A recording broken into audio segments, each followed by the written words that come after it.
So previously we discussed about the structure of dental resin, which is nothing but a copolymer which can either be in the linear pattern, branched pattern or cross-linked. But now what comes next into my mind is how exactly does it actually form the structure that it forms?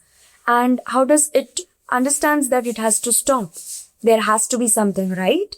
And that is what we are going to discuss about today. Hello everyone, I'm Dr. Rudhi Lalan, prosthodontist and author of Dental Material Man book, and today I'll be talking about polymerization stages divided into two types, chemical and physical. So let's just understand this story, okay? I'm talking about a man who's really inactive, very calm, composed, walks into a party. So now he sees a beautiful lady and something ignites in him. Now there were factors like heat, light, maybe a certain amount of wavelength that triggered that potential within him. So it initiates a conversation between the male and the female. Now they decide to party, they decide to dance, and they start actually gathering the crowd. Everywhere they find somebody who's ready to dance, they just hold the hand. This hand is nothing but your free radical that is willing to share the dance. And once they start dancing, what they do is there is transfer of partners. So one partner goes and attaches to another partner, finds a different partner, and this leads to something that's known as chain transfer until they find their perfect partner. So this chain transfer was nothing but actually your cross-linking of your molecules together. And once there has been exchange of hydrogen ion and they have found their pair, they terminated dancing because that was it. So this termination can happen in two parts. It can either be activated radical converts into an active form.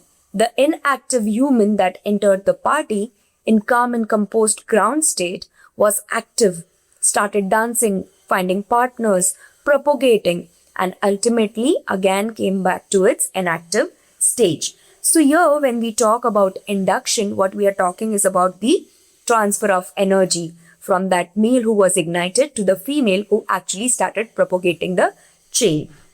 Now, if at all there's any impurity, there can be increase in length of period. How do I correlate? So if at all there's somebody who's a spoil sport, you want to call them for dancing, but they were just reluctant.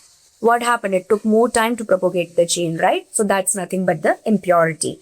And then every system will have a different initiator or induction. So for heat activated denture based resin, there's going to be benzoyl peroxide. And how does it react? It actually liberates the free radical. Remember how radicals were getting together to propagate the chain? The same thing happened here. In chemical activation, there's benzoyl peroxide and aromatic amine again that undergoes chemical reaction and liberates again free radical. And for light activated, there's camphorquinone. And it does nothing but actually activates because of the photons that are present in the light energy and again generates a free radical. This free radical is going to just help in propagation.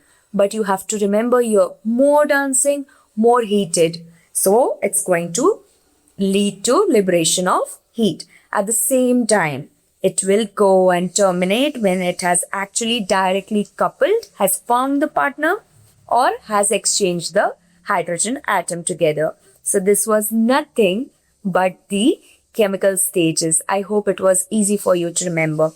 Now I know what happens chemically, but when somebody asks me, how do I actually recognize when I'm working with denture-based resins? Don't worry, it's really easy because you just have to make sure that you're paying attention to the viscosity and the stages. So talking about the stages here, basically we will be now talking about the physical stages of setting of denture-based resins. The first thing, when the liquid and the powder comes in contact, it's just going to make something that is going to look like sand. It's easy to work with. It's just, you start mixing. So it's just weak at the same time sandy. Imagine playing at the beach. How do you find the sand that has come in contact with the ocean waves? It's just like that. Then it starts becoming web-like. You feel this sticky thing. So at times when you start manipulating in hurry, you say, oh, it has all stuck to my hand. Why does this happen? Because it is yet not into its perfect stage. It is nothing but your sticky stage. And at this point of time, it's really messy, sticky, web-like. So you don't again do it. But the next stage, that is what we are aiming for, is your dove stage, wherein it's just kneadable, just like the one you make roti out of, right? So the dove stage is the best to work with. And now you will have your working time, wherein you have to make sure that you knead it properly and you spread it evenly throughout. And then it will go back to its rubbery stage. Here it is flexible. It will mold, it will twist, but it's very rubber-like. It will not take the shape anymore. So rubber stage is where you realize that you cannot work. So the mass has now become unworkable. And then the stiff stage, because you know how hard acrylic is. It reaches when it reaches the stiff stage. So the next question that comes to my mind is that, is it same for everything? Chemically cured, then your heat cured, then your light cured, microwaved cured. Is it same for everything? Yes, it's going to be same for all the physical stages. It is just that your initiator, activator is going to be different, but the stages are going to be the same. So now I hope it was easy for you to understand, and we'll be talking about the MCQ and flashcard really quick. In free radical polymerization, benzoyl peroxide primarily functions during, so I know benzoyl peroxide has this thing of actually initiating the reaction and generating free radical.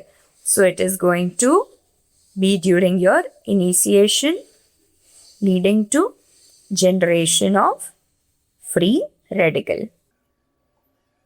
It was easy for you to understand. Chain transfer during polymerization leads to, so now I know, induction has begun, it propagated and it terminated. After it has terminated, it will transfer. So what is it going to do? Is it going to complete termination of all chains? No, it might not terminate all the chains. It might just terminate the one that it is connecting with. Formation of new active center, elimination by byproducts, or increased crystallinity.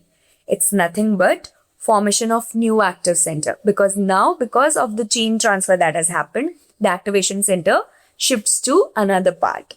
I hope you were able to answer this, and if you have enjoyed, you can always go and visit the mind map, solve more MCQs, there are more flashcards, you can always refer to the mind map, make your own notes.